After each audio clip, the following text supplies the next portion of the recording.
This is Versed, powered by Viam Capital, the podcast that brings you conversations with the leaders driving change in seniors housing and healthcare. I'm your host, Steve Kennedy, and together we'll explore the insights, challenges, and solutions shaping our industry. Welcome to the latest Versed podcast powered by Viam Capital. I'm your host, Steve Kennedy, and I'm thrilled to have Marc Zimmet as my guest today. As many of you know, in the healthcare senior housing world, Marc is a staple and has been for a long time. He's the CEO of Zimmet Healthcare Services Group, and Zimmet Healthcare Services Group has grown into the nation's really leading skilled nursing facility focused consultancy, supporting thousands of providers and industry stakeholders nationwide. Marc, thanks so much for being a guest on this episode of Versed. It's a pleasure. So before we get into it, I'll confess, I saw this guitar in the back corner of Marc's office, and I was thinking about adding something new where Marc played a little tune to start us off, but I will save him from doing that. Maybe that's for a follow-up episode. Yeah, I don't play when I'm talking Medicare. I only play the blues. So no guitar. Well, good. Well, Marc, you've built your career around really the data and policy side of skilled nursing. What drew you into this space in the first place, and what keeps you so passionate about it over these years? Well, I can tell you what drew me into the space. What keeps the passion going? I have no idea. There's a question of everything's timing, I guess. So I got into the space, cost reporting, preparing cost reports, which don't really matter, or haven't really mattered in over a generation. And I was in the right place at the right time in New York when New York started testing this new prospective payment system. So I was miserable at first, but it's really funny what happens when the system that's being tested in New York that nobody really bothers to learn suddenly becomes a national system. And because I'm in New York, I have experience with the system, and I become a national expert, and I didn't know a thing. So, 26 years old, start bopping around. The system goes live.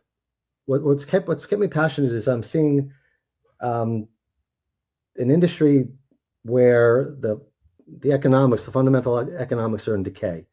And what I don't want to see happen is facilities close in places that shouldn't close. It is not, you talk about skilled nursing having a fundamental problem, skilled nursing in terms of being in jeopardy or industry in crisis.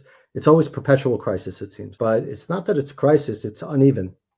And that really bothers me. Yeah, talk about that a little bit more, and maybe when you think about zooming out, and what is maybe the biggest single misconception that people in general have about the economics of the skilled nursing industry? Well, what is a skilled nursing facility?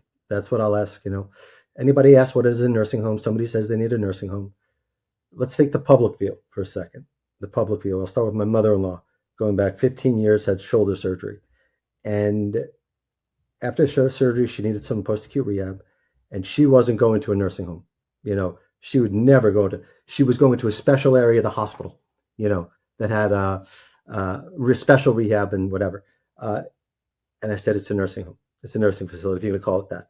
So we have this perception of what a skilled nursing facility is, or a nursing home is. And that could be a small hospital-based unit where my mother-in-law got rehab. It could be a little 20-bed rural outpost somewhere. It could be the suburban 140, 160-bed facility with the standard set of services. There, short-term rehab, medically complex. So we look at skilled nursing facilities, and there are roughly about 15,000 formally designated skilled nursing facilities, but we don't count in our analysis a lot of times about 4,500. So we call it the standard set. So the biggest misconception is that skilled nursing facilities are all alike. In my opinion, it is a federal designation, a provider class that is too broad is the major problem. So we're trying to legislate on a federal level. Not we. There's legislation on a federal level that impacts every facility the same, but facilities are not the same. That's a good overview and just how disparate this asset class is, especially to those folks who, aren't in it every day, like you are, or our mutual clients, or us, and understand that policies, whether federal or at the state level, are going to impact different providers and different assets in different ways. And as we kind of reflect on that, if you had to characterize the Medicaid and Medicare reimbursement environment today in a sentence or two, what would it be? And is it a temporary issue, or is it a structural problem? Maybe comment on that. Inadequate, no, or uneven is the word I would use to describe it. Biased. I will say that a skilled nursing facility can only do as well as its market will allow. I call that SNFonomics 101. It'll only do as well as its market will allow, because nursing facilities don't follow normal economic principles. You can't react to supply and demand. It is the only, or normal, we don't have access to the normal economic levers to compensate for the changes around us. So, we have facilities that are exactly alike in almost every way. Same size, same payer mix, same everything, right across the street from each other, or across town, or whatever it is. And they're operating under the restrictions of a rate that they don't dictate. That's $30 a day different. Same everything. They don't dictate their rates. Their rates are dictated to them. And they're often illogical or irrational. I tell my favorite story that happens to be true. I live on the border of Essex County, New Jersey, and Passaic County, New Jersey. Two very, very similar northern New Jersey suburban markets. And Medicare considers them two markets. So Medicare pays a facility in Passaic County over $100 a day more than they do a facility in Essex County. And I laugh. There's no difference. There's no distinction. So my favorite deli is in Passaic County. When I order from the deli in Passaic County, which is a couple miles away, do I have to tip the driver, the delivery person, more because they're coming from Passaic County because Medicare has their wage index so much higher. Do you? Do you tip the driver I more? don't. He didn't. I tried to explain it. I'm usually talking about this stuff. He didn't want to hear it. Yeah, that's right. They just want to know if I want extra mustard. No, but it's and on the Medicare front, New Jersey. I'm talking about New Jersey, but we see examples of this all over the place. New Jersey has no rate setting system whatsoever. The rates are completely arbitrary. So you can throw a dart at a facility and have no idea. A dart on a facility on the map. Pick any facility on the map, and there is nothing that will give you any indication what its rate is. If you did that in New York or California, and you said the rate in The Price is Right, if we played The Price is Right, what's the rate in LA versus the rate in rural whatever? You probably have a decent idea of saying which one is higher. You don't have that in a lot of states. You don't have that in a state like New Jersey. Completely arbitrary. Is there a state that stands out in your mind, just off the cuff, that seems to be doing it maybe better than most? It's a question of how they set the rates, what I call rate construction and rate policy. They're two different things. Like take Massachusetts, which has an interesting, they react to the markets in an intelligent way. So a patient is in a hospital has problems placing that patient in a nursing facility because they only have Medicaid. They don't have Medicare. And Medicare is more financially desirable. So what happens is in other states, that patient would remain in the hospital longer. In Massachusetts, they pay the facility extra for 60 days to take that Medicaid-only patient. So it's not only a question of rate construction, it's also rate policy around it, providing facilities extra dollars and extra incentives that align with policy, that help not only the skilled nursing facilities and the residents, but also other providers. There's example after example about that. And I take a very, very antithetical approach to quality payments. The idea that facilities should be paid for quality care is unassailable. Facilities increase quality, they should be rewarded. That makes sense. So if we did an analysis, or if I showed you the analysis we did, the biggest driver of quality incentive payments, and people cheer these programs, the biggest on the Medicaid side, they correlate most to one thing, and that is the share of Medicare days. So we're giving Medicaid quality payments out to facilities that have higher shares of Medicare days. Now think about that for a second. Medicare pays more, a lot more than Medicaid. So if you have a lot of Medicare, you have the dollars to invest in quality outcomes. The facilities that need it most aren't getting it. So I think those are completely regressive policies, and I'm against it. I'm against quality payments in that regard. I'm against rate increases in some cases, as nutty as that sounds. And I'll qualify that by saying we have this problem of the uneven distribution of resources in skilled nursing. It is very difficult for policymakers to understand the implications and how these rates are set. I mean, I exist here for a reason, to explain it, or to try to understand how difficult this has become. So try and explain this to a policymaker. So the industry clamors for more dollars, and I always say there's two components of reimbursement. There's funding and there's rate construction. I can't impact funding, give us more money. I just say the dollars that are there, how it should be distributed most economically and most fairly. So if the state acquiesces and says, okay, we're going to give everybody a 10% rate increase on their Medicaid rate, that makes the problem worse, because you have facilities that make money, that are profitable, that can survive, and you have facilities that are losing money. And by giving everybody that 10%, it could drop to the bottom line of the winners. It could drop to the bottom line of those that don't need it. And it's not enough for the ones that don't need it. So we go back a year later, we haven't fixed anything structurally, and tell the state the same story. And that bothers me. And I'm no shill for the industry, and I am no apologist for the industry. I also, the rhetoric on the industry side has to stop also. The industry is in trouble. Parts of the industry are in trouble, but it is not universally distributed. Parts of the industry are in trouble. We have to help the facilities, the parts that are in trouble. And that to me, that to me is what bothers me the most. And we wind up with very strong facilities and very weak facilities.